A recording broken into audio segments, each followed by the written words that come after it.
as a way to do it in capacity enhancements. So what we're being asked to do is support what they're planning, which is the roundabouts. You know, it has its detractors there. I even wonder if it's buildable, given the grades. If you, as you drive home tonight, if you look, that road is well above the grade of Mang. It's well above the grade of the frontage road, well above the grade of Love's. So it's going to require a tremendous amount of fill dirt. We have fill dirt, which I would hope we could get them to use. So, you know, we'd be happy to provide it for them. But as to whether or not we want to support it with a letter, I'll leave that to the board. I've expressed my concerns about it. I frankly don't think it's the ideal project. Realistically, it might be the only project we can get, given that they don't want to allocate more funds to this right now. So I'll kind of leave it at that. So they've specifically asked us for a letter Letter support. saying we support this. Who's they again? This is the state. State. Yeah, they're applying for a grant here. If you, in this little overview, they sent us this and said, hey, can you provide a letter of support, because they're going after a regional grant for it. And there are some benefits. I mean, certainly the right lane, I think, is beneficial. I worry about how the roundabout will function up there and the buildability of it and what they're going to ask for in terms of right-of-way. Mang, in our discussions with them, is not excited about giving up some of that corner. They have some instrumentation. I don't know what it is, Casey, you might know, but they've got some instrumentation right on that corner. It's, yeah, like communications equipment. Yeah. So basically our three options are to write a letter saying, yes, we support it, or say nothing, or write a letter with an adverse opinion. I drive a truck with a fifth wheel, no dishes over there. Something with professional truckers, then you get people who aren't professional drivers. I hate roundabouts. Because cars don't slow down. Trucks you can deal with, but cars back up behind the trucks. And you're sitting there with a truck and a fifth wheel and you can't get in. And it's just, I just personally hate roundabouts. I don't get it. With a lot of, so much semi-traffic Right. at the center. So if it was normal car traffic, like in Billings going up the hill there, but it just doesn't seem like it'll work. I worry about the grade leading into it. You know, I mean, if it were flat, the ones in Bozeman, if you've ever used those, function fairly well. You know, they've kind of got two in a row right there going into the airport, but it's flat grade. You know, there's nothing in this project to avoid those trucks creeping into that intersection. You know, and there's quite a bit of traffic coming over the bridge to get on the interstate. So, I mean, it will substantially impact traffic leaving the airport. I don't think there's any way around it. There's going to be times a day where you're backed up pretty far. Be better to have a traffic light there to clear than it would be to have a roundabout. That was another option that, you know, they considered in the study, and they said this would perform better. I can't judge that. I just don't know how often they build anything at the top of the hill like that. And this will shift the project slightly to the south so they can build the bridge first and then take down the old bridge. It just doesn't seem, as I pointed out in the comments back during the study, you know, look, your time horizon is 20 years, your infrastructure runs out of capacity in 23 years given the projections, whereas a double bridge would run out in 40. So if we look at a 25-year horizon instead of your 20, you're going to end up building them both. You know, why throw away, you know, I think at the time it was like $8 million for the roundabout, you know, $8 million to avoid $40 million when you're going to spend $48 million, you know, in 25 years. That doesn't make a ton of sense to me. But How do they determine the work there? I mean, do they just use their professional judgment, or is there actually simulations that they do that shows that? Steve, you might comment on that. I mean, there's definitely engineering around it. They've done traffic studies and one of the things that I've recently heard is their current geometric configuration doesn't allow the windmill blades through there. So they're having to relook at it again. But there's traffic planning and CAD things where you can run traffic through those and see how it functions. Again, I think the biggest concern is the grade. You get any type of truck on there with any type of moisture that's frozen, and the speed goes way down, and we continue to lose capacity all the way back down the ramp. So no matter what we do, and then there's a line of sight issue too. So And by current configuration not allowing windmill blades, does that mean as configured? As configured in their current design. Okay, not the way it is now, but Not- this yeah. design that Yeah, NBT the wants. new design that they've given us, they were at 70%. Oh, there's 70 already. Because they were looking at construction in 2026. So, It appears to me the ship has sailed, and they're gonna go. So let's just smile, write the my suggestion, write the letter endorsing it and get our right-hand lane. And be happy we got a right-hand lane. And understand that government doesn't make sense. It just doesn't. It never has, never will. Yeah, I mean, ultimately, is our letter going to sway anybody's decision one way or the other? I don't know what their chances of receiving this competitive grant are, Steve. You might have an idea better than me. I really don't know what other projects they're going to compete against. I'm sure there's quite a few, because the roundabouts seem to be the model that they're going. And I gotta wonder too, if their model even includes Loves. Because, you know, that study was done even before the truck traffic that goes into Loves. You know, and so it's a challenging design. I think we are gonna pay for that. I really do. I think it's gonna back up the traffic exiting the airport. You know, we've made the comments in the public comment period. We've done all those things. We were sent a survey by governor's office, which we replied. You know, none of the constituencies up here on the Hill, including FedEx, Mang, or the trucking company across the highway, like this design. Yet, it's still trucking ahead. So I mean, you're definitely right in that, you know. So it kind of seems like, from what Commissioner Hogan is saying, is the cost of delayed traffic, leaving Avmax, leaving Mang at 16:30, is the cost of those delays worth the airport getting the right-hand exit lane? Is that a fair oversimplification?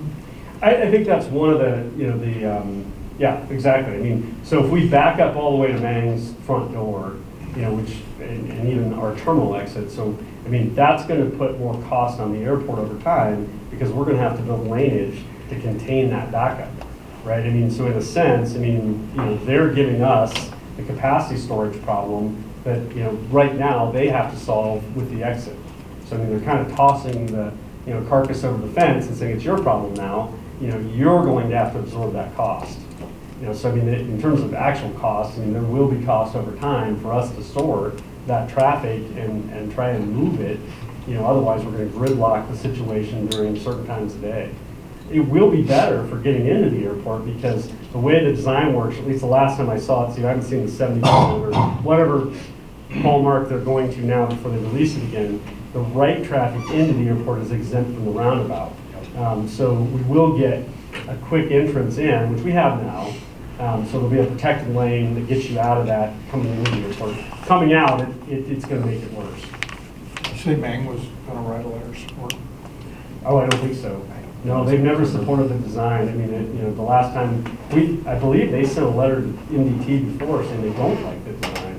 What about Lowe's? I can't imagine Love's wants this either. You know, FedEx doesn't want it. They sent a letter before saying they don't like the design. I think, is it S&K Trucking across the interstate? Yeah. They expressed concerns about the design, and there's quite a bit of. Well, no one over here provides a letter. Is that going to stop? Yeah. Is that going to stop? That just means the state's going to fund it. Well, I think we can be realistic about I think Commissioner Hogan's right, we can be realistic about our chances of stopping the project. We're probably looking at, you know, slim to none. It doesn't mean we necessarily have to, you know, put Director Faulkner's signature on a piece of paper saying, hey, we think this is a dynamite idea, full speed ahead. There is value playing nice with Big Brother.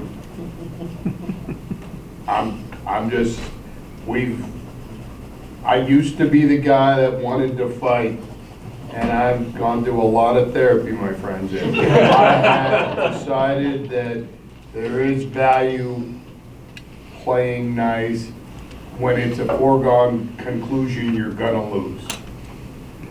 Right? Now, if we want to do nothing, I'm cool with that, but I am 100% anti a negative letter. What about, Yeah, I don't think. I agree with that. I don't think a letter saying we disapprove, please don't do this. I don't think we stand to benefit much from that, but. I mean, provide the letter and just say, there's a lot, they sort of talk about the discussion and concerns that we'd really like you to look hard at that. So are you Roundabout going to again. write the letter, or are you going to write the letter? Because that would affect my decision.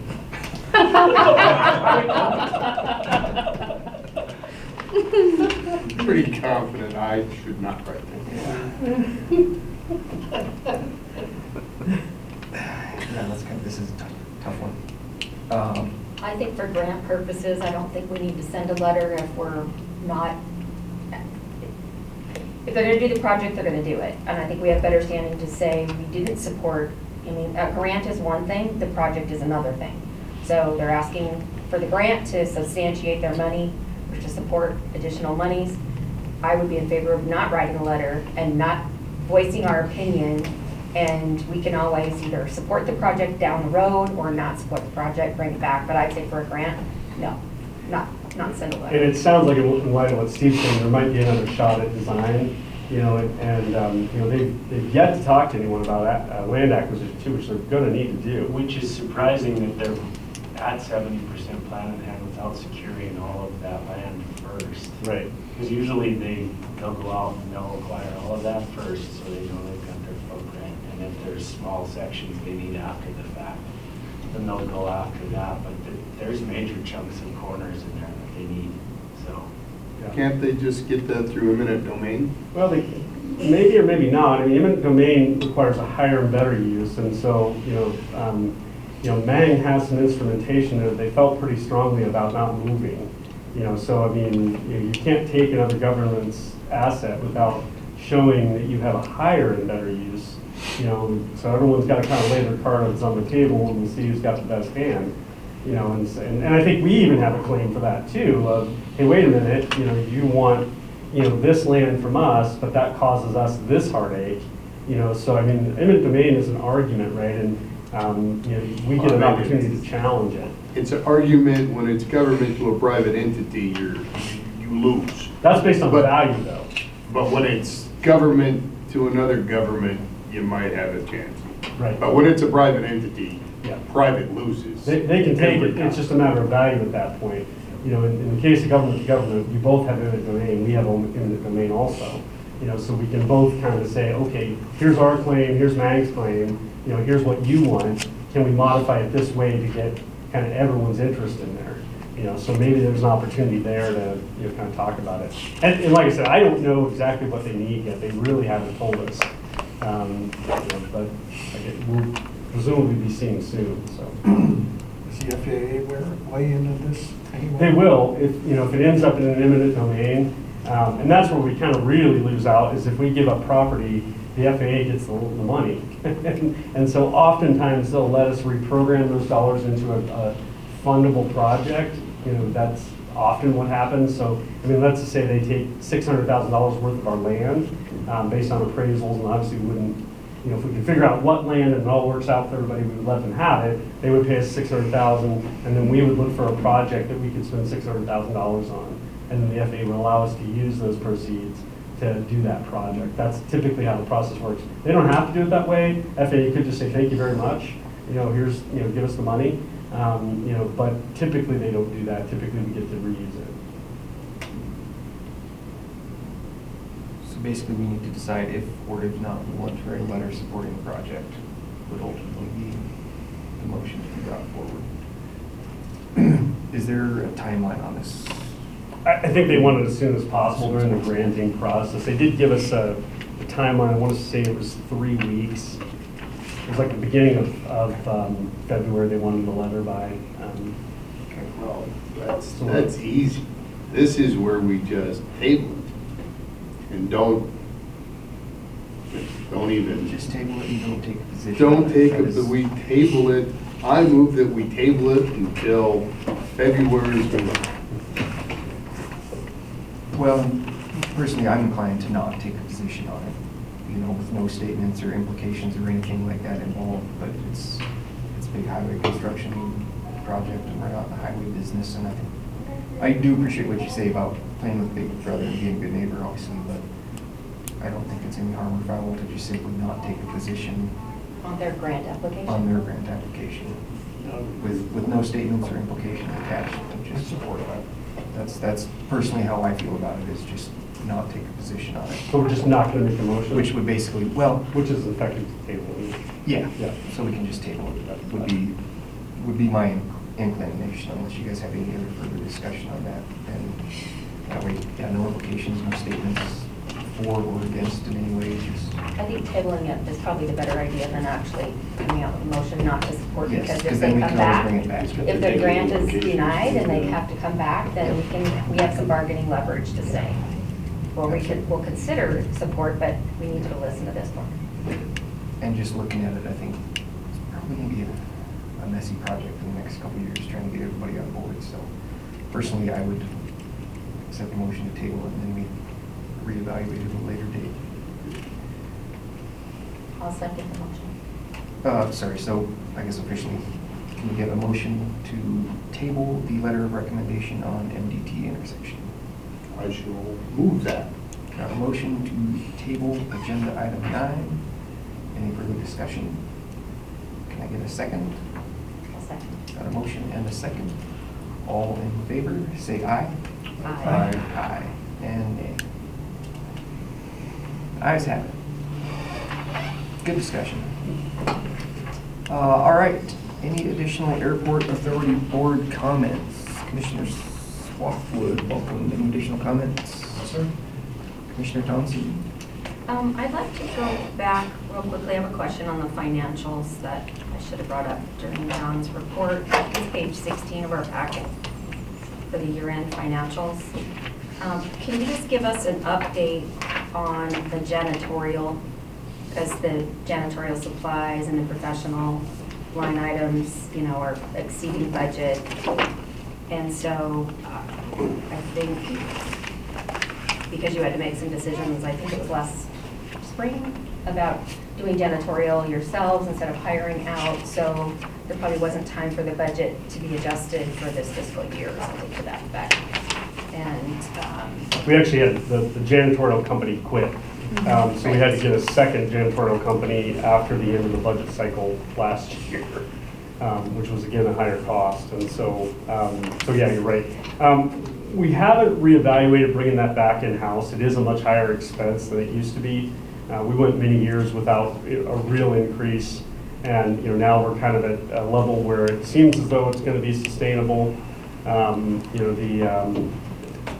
The decision to bring it in-house, we've never really made sense of that being a benefit to have more employees. It might ultimately cost more. We would have more control over that, but then we'd also have more oversight of those folks. So far, it seems beneficial to us to have the contract relationship, but I think in the budget cycle this year, we probably want to reevaluate that again and just kind of see where we're at and where they are. The new company, I think the relationship's been a little better with them than what we've had in the past. We had the first janitorial company left. They just weren't going to do us anymore. They cut their client list down substantially. We got a second one in. We got a few months into that, and they came back and said we have to have a massive increase. So we ended that relationship eventually and ended up with a third company. The third company's been here now, has it been a year? A little more than a year. It was May, I think. May, okay, so yeah, right at the end of the budget. So by the time we had budgeted, the new company, which is a little bit more expensive than the last company, which is way more expensive than the company before that, all of which happened in 1 year. So we do have an increased cost, and I think, like I said, during the budget cycle, we probably want to talk about that coming in-house again. But janitorial supplies also, we saw a tremendous increase in the cost of those supplies later last year. I can't remember specifically what the items were that had the huge increase. It was mostly chemicals, wasn't it? Paper, I think. Was it paper? Yeah, I think it was paper where we saw, I think that's right. We just saw a massive increase in the cost of buying, toilet paper, paper towels, those types of things. And so I think that the increase has now stopped, but it probably is a good time in the budget cycle to go back and look at, are we getting a value by contracting that out, or should we be better off to hire a couple janitorial folks to to take that over. I think now we're at an annual cost about 125, is that right? Or Higher than that. Is it 150? I thought it was like 170. I don't think it's that high. It is. It's 170. You know, so I mean, with that, we could probably afford 2 FTE and maybe a little bit. We could have two, but right now we have more coverage. We have more And that's coverage always than that. been the balance, is that we have people covering from 6 a.m. flights in the morning till 11 o'clock at Night. night. And so being able to have that coverage and a full-time employee and have their sick, vacation, holidays, all that covered, it's hard to do with that amount of money even. And so right now, we're still where it makes sense to have a company, but we're getting really close. Yeah, it's, I mean, like, and we already made that decision on security. We were paying about what it cost to use our own officers, and that's why we hired that Leo last year.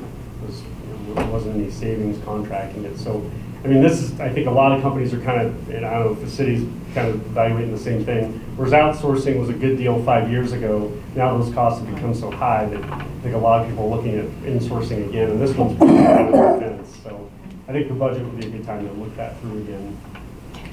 My only other question, in kind of on the same lines, is under equipment and supplies, paint, chemical, and gases, we're at 226% of budget. Are you talking year to date?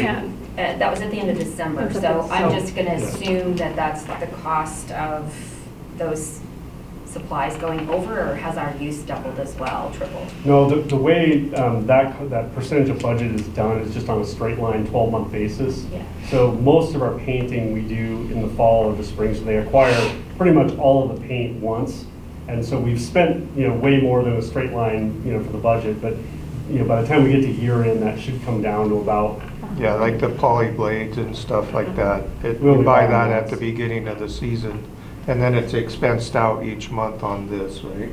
On a straight line. So by the time we get to the end of the year, we might be. Then up a it little evens bit, out. We shouldn't be acquiring, poly blades we're probably done for the year. Oh, yeah, we obviously. got plenty because we have. And probably that much paint room. also. I don't know if you The guys. paint, we're done with that. Yeah, so for this year. we've acquired everything for the year, so by the time we get to the year end, it should be fairly close to 100%, maybe slightly over.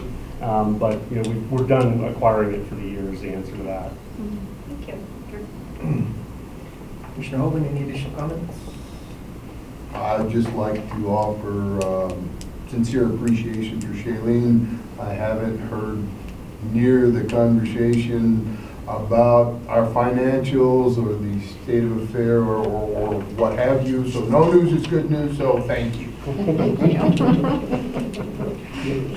We agree. Commissioner Ernst? Thank you. All right, I have no additional comments. Any additional public comments? So Susan Wolf with the city. I just have a question on that grant for the Montana Department of Transportation. Is that some of the federal dollars coming in for infrastructure that, are kind of one-time only? Or is it part of the Inflation Reduction Act where those dollars are only going to be available once and it's during this time frame? I think they've told us it's a one-time opportunity. Yeah. I could look at the email specifically, but this is what they had sent us, and so, but my understanding is it's a one-time opportunity to apply for those funds. And I guess I would just say, I can't understand why they're doing the design they're doing either. It doesn't make sense, move it down the freeway.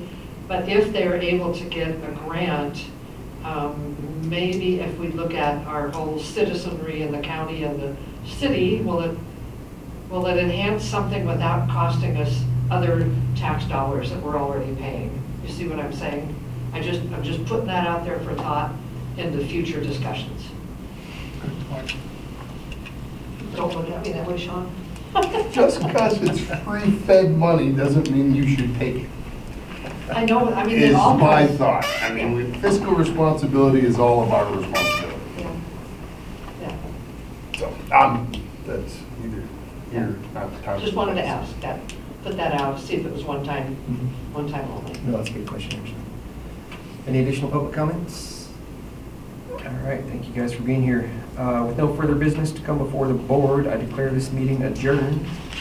Take a short break. Yeehaw.